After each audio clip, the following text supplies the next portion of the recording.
Oke, bismillah, saya akan menjelaskan, user UX research bagaimana pembuatan sebuah platform aplikasi.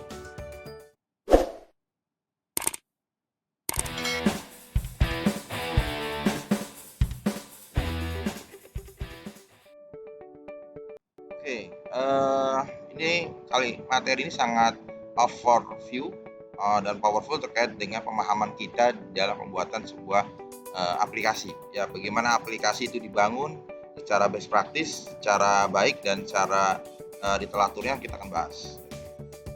Nah, kita akan bahas yaitu terkait dengan user experience design process. Ya, dalam sebuah pembuatan proyek user experience, bagaimana kenapa aplikasi yang sekarang kita gunakan di dalam handphone atau di web itu sangat mudah digunakan, nyaman, enak, powerful, karena dia mengandung unsur user experience, bagaimana pengalaman pengguna ini dioptimalkan. Jadi nggak asal jadi, nggak asal fiturnya ada, tapi bagaimana si user ini menjadi centralize sebuah outputnya. Nah, itu namanya user experience. Nah, dalam membuatkan itu ada tahapan-tahapan prosesnya, ya. Tahapan proses yang tentunya teruji ya dan reliable atau dapat diandalkan. Nah, proses yang digunakan dalam sebuah proyek itu dicatat dengan beberapa dokumen-dokumen ya. Nah, kemudian perusahaan-perusahaan besar ya itu sudah menggunakan metodologi ini untuk membangunnya ya. Jadi kenapa dia banyak diterima masyarakat, kenapa dia nyaman sekali oleh kita, karena ada proses-proses yang sangat advance, yang sangat deep dalam pembuatannya, tidak asal jadi, tidak hanya technical teknologinya, tapi dari sisi pendekatan user experience. Ya, dan banyak perusahaan sudah mengembangkan, sudah menggunakan ini best practice-nya. Secara umum kita harus pahami dulu 5 pilar dalam pembuatan UX design proses. Yang pertama adalah product definition, ya, bagaimana kita menentukan produk apa yang kita akan bangun. Jadi biar jelas, clear and clean terhadap output dari produk yang kita bangun. Itu makanya dia mengatakan, oh ini marketplace, oh ini aplikasi game, ini aplikasi sosial media. Nah, jadi biar clear itu dulu product definition. Ya, kalau kita nggak clear terkait definisinya aja, kita akan goyang, kita akan bisa berpindah-pindah haluan dan sebagainya. Dan kedua adalah kita melakukan riset. Kita lihat riset itu nanti kita lihat yang existing siapa aja, apa bedanya kita dengan yang yang sudah ada, kemudian benchmarknya siapa saja, kemudian teknologinya apa saja dan sebagainya, itu di tahapan kedua riset. Tahapan ketiga adalah analis, ya, kita melakukan persiapan analisa yang komprehensif, yang menyeluruh terhadap rencana produk itu di tahap ketiga. Tahap keempat baru kita bangun desainnya, ya. Bangun desain itu jadi semua itu diawali dengan desain dulu, jadi nggak tiba-tiba kita langsung mengeksekusi, enggak. Eksekusi step terakhir. Yang empat ini sebenarnya adalah blueprint ataupun masterpiece-nya. Seperti sebuah bangunan ada namanya grand design, grand gambarnya dulu nih, ya, visualisasinya dulu dibangun menggunakan software misalkan AutoCAD dan sebagainya gitu. Kalau di dunia aplikasi itu dibangun dengan aplikasi UI UX. UX itu seperti Figma, ya, ada Adobe XD dan seterusnya. Ini adalah masternya. Nah, tinggal bagaimana si developer ini, ya, makanya istilahnya sama kayak bangunan. Ketika kita udah punya grand desainnya, kita memberikan itu ke orang sipilnya untuk dieksekusi, diberikan bahan-bahan bangunannya, kan tukangnya berapa, mandornya berapa dan seterusnya, itu di tahap implementasi. 5 tahap itu ya. Product definition, research, analysis, design dan implementation. Oke, kita bahas lebih deep lagi. Product definition. Pada tahapan ini kita menentukan produk seperti apa yang kita buat. Yang goal atau tujuan dari produk tersebut, kemudian siapa saja yang terlibat dan merancang pengembangan produk, dan bagaimana bekerjasama dengan pihak-pihak terkait, ya. Jadi persyaratan rinci kunci ini adalah bagaimana memahami environment atau lingkungan sekitar, masuk pesaing yang ada, ya, incumbent-nya siapa, yang pemain-pemain pemain di bisnis yang sama yang kalian bangun, kan kita nggak mungkin kita contoh kita membuat warung nasi goreng aja atau toko nasi goreng aja, warung nasi goreng, kita tahu radius 100 meter udah ada tukang nasi goreng ini, terus saat depan komplek ada ini. Nah, karena kita nggak akan kita butuh positioning dulu, berapa pesaing kita dan seterusnya. Itu bagian dari product definition. Jadi kita mengumpulkan needs dan ideas dari stakeholder dan potential user. Nah, jadi kita mengumpulkan ya. Jadi rencananya membuat aplikasi apa nih? Ya kalau tadi kita konteks itu nasi goreng aja, kita pengen tahu sukanya nasi goreng apa? Oh, nasi goreng kambing, nasi goreng seafood, nasi goreng apa gitu kan. Nah, kita dapetin dulu kebutuhannya, kita pancing dengan survei, dengan apapun. Nah, ataupun potential user, di sini dekat sekolah, di sini dekat ada asrama dan sebagainya, itu kita harus menggali. Jadi nanti outputnya itu lebih powerful, nggak asal bikin ya, nggak asal bikin, jadi hasilnya tentunya berbeda. Kemudian yang ketiga adalah menyatukan ide-ide yang ada, dan yang keempat memprioritaskan peserta berdasarkan tujuan proyek. Jadi requirement dasarnya kita coba sesuaikan. Oke, itu tadi yang tahap pertama. Yang kedua adalah riset. Bagaimana kita menentukan riset, user riset. Kita buat group of user, kita membuatkan grup. Ini grupnya lah anak muda, ini ibu-ibu, ini orang tua, ya kan, dan sebagainya. Kita menggrouping itu menjadi satu kelompok. Wah, ternyata kelompok dominan lah kelompok bapak-bapak yang suka malam, berarti butuh nasi gorengnya jam sekian dan sekian. Nah, kita mapping. Kalau kita produknya adalah aplikasi marketplace, itu kita juga harus mensegmentasi user kita gitu, karena dalam riset ini kita juga harus mencanakan keterlibatan pengguna. Nah, kita harus libatkan pengguna, sampling dulu, jadi biar outputnya sesuai dengan ekspektasi si pengguna nanti. Tadi ya ada survei, ada wawancara, kemudian ada validasi ya, jadi nanti validasi itu bener nggak, ternyata yang dimau ini seperti ini fiturnya. Nah, jangan sampai kita salah bangun, udah bangun bagus-bagus, keren-keren, lama-lama ternyata bukan itu gitu kan. Yang contoh, kenapa Shopee itu berhasil, karena dia dapat risetnya itu ternyata orang Indonesia itu butuhnya gratis ongkir, ditukar diskon mungkin nomor sekian, penting ongkir gratis ya kan. Mungkin di sini jawab yes, itu yang paling kena di psikologis pembeli itu gratis ongkir. Makanya si Shopee itu meledak itu karena ongkirnya dibakar dulu di situ gitu kan. Tempat lain, tetangga sebelah mungkin nggak main di situ, dia ongkir mungkin hanya diskon aja atau momen. Kalau itu udah pasti gratis ongkir. Makanya itu jadi tagline-nya dia, karena itu adalah brand positionnya dia, itu gratis ongkir. Makanya ada iklannya, ketika ada dulu ada iklannya siapa tuh, artis-artis ya pasti yang di endorse, yang digoreng ya gratis ongkirnya. Nah, karena dia udah melakukan riset, jadi bukan maunya si perusahaan, tapi ternyata demand-nya ke situ maunya ya, riset tadi. Dan endingnya menghasilkan sebuah user requirement, bagaimana kebutuhan user maunya ini sudah divalidasi, sudah di riset langsung gitu.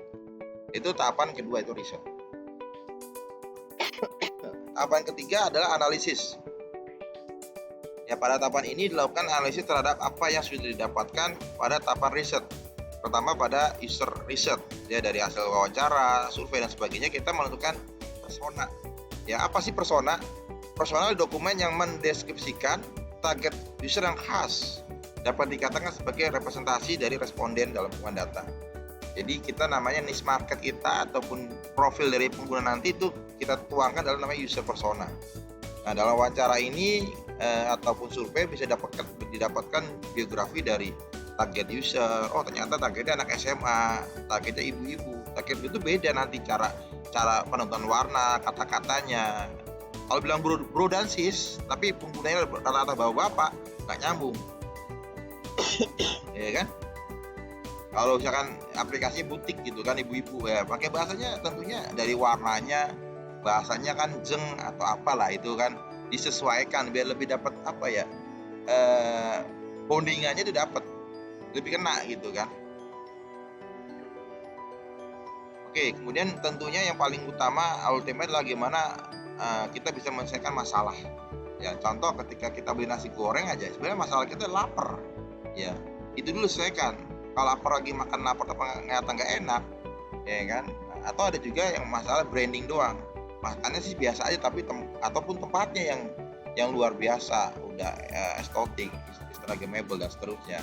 Masalah dia apa gitu. Karena kalau makanan yang so-so aja, yang diinginkan tempatnya kekinian, tempatnya view-nya bagus sekali di atas puncak, makanannya so-so aja, laku nggak laku juga, karena masalah dia yang utama adalah update status, bukan makanannya. Gitu ya. Bahkan harga nomor sekian juga. Dan ya tadi ya, yang diinginkan user atau user goal-nya ya, seperti itu. Nah, ini adalah contoh user persona. Kita harus benar-benar spesifik.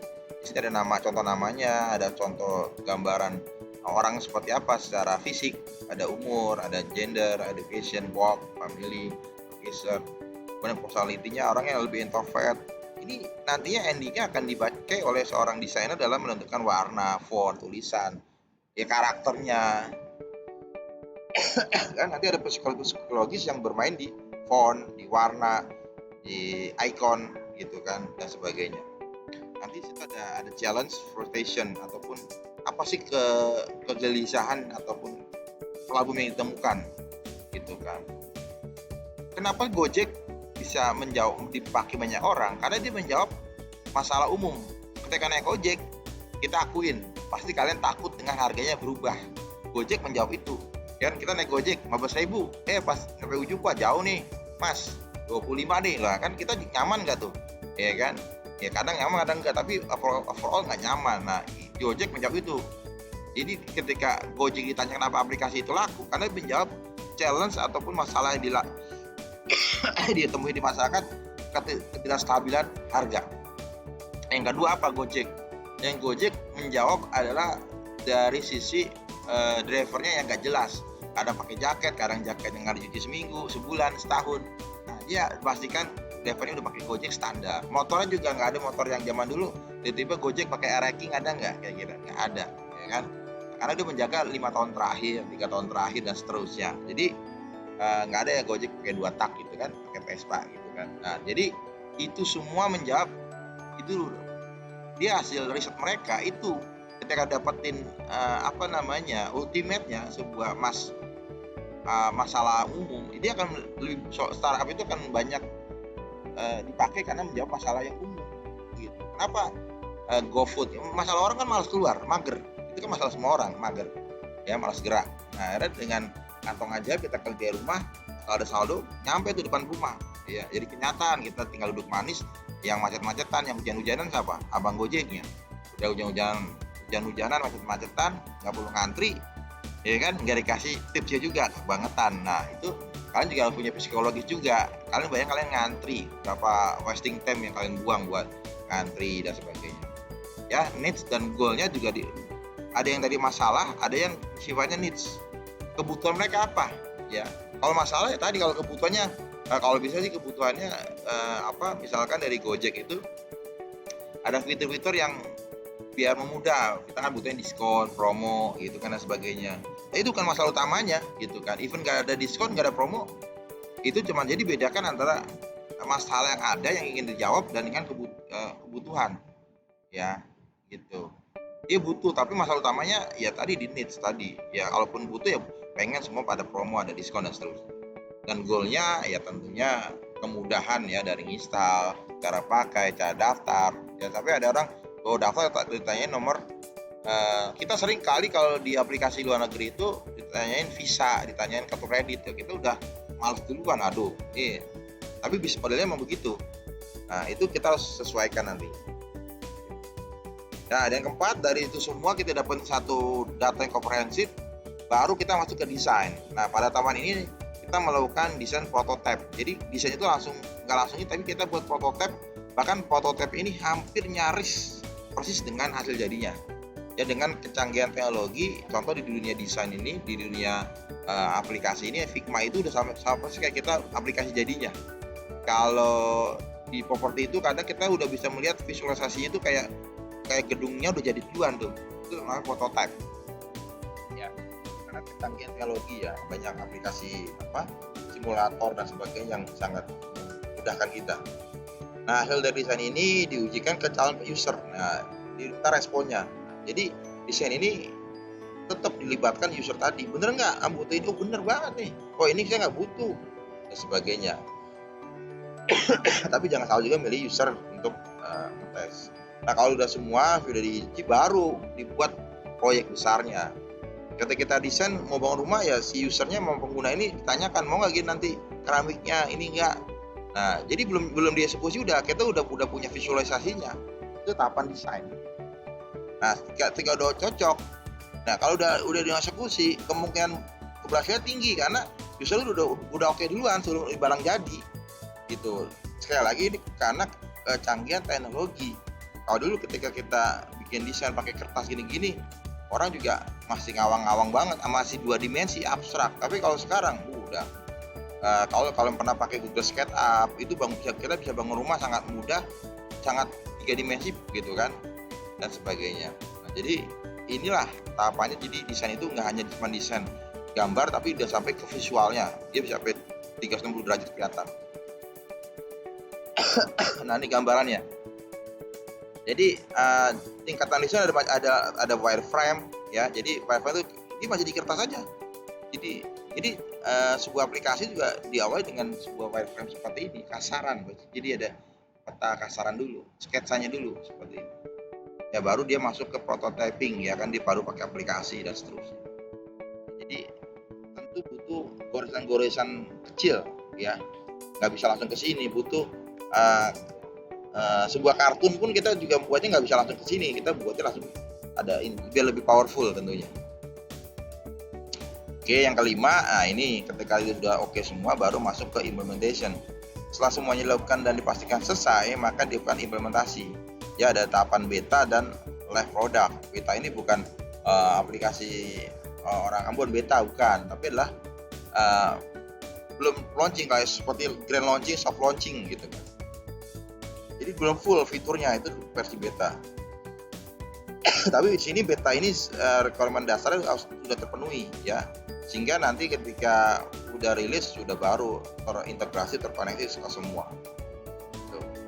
Untuk versi beta mungkin belum terkoneksi dengan akun banknya, tapi dia secara fitur semua dan internalnya yang belum terkoneksi keluar udah oke semua. Nah, sehingga rilis tinggal dikonekkan, diintegrasikan. Kalau memang ada integrasi kemudian digunakan secara massal ya, kemudian lakukan maintenance secara berkala ya.